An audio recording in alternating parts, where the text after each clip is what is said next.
alături de medici care și noi ne sărbătorim zilele de naștere. Doamna doctor Bora, chiar zilele acestea, a primit o vârstă de maturitate. Îi dorim la mulți ani, ne tratează pe toți. Mama a sfârșit tot în acest spital, Dumnezeu să ierte și nouă să ne ajute.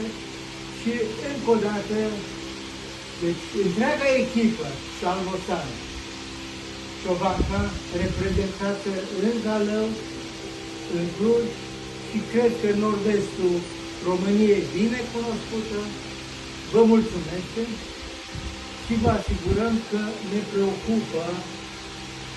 preocupă a fi pătruns de misiunea pe care o avem, cu responsabilitate maximă, morală și spirituală.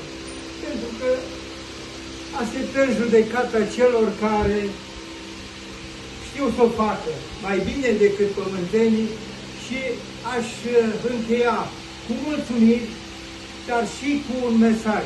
Să fim uniți și buni, și mai buni, și rugăm pe Preasfințitul să devină asociatul nostru în misiunea noastră, să întotdeauna o să-L primim, primindu-L pe dânsul, primind pe Dumnezeu și fiecare ne curățim și nu facem decât să ne ducem crucea, nu? Cum fiecare de pe pământ o duce. Deci nu va exista viață fără de moarte. De aceea, câteodată, misiunea noastră este limitată.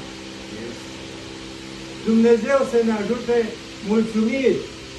Mulțumiri! Să vă plătească Dumnezeu pace și bucurie. Și încă o dată, să fiți inimă lângă inimă pentru cei care au nevoie de dumneavoastră. Sănătate și lucruri.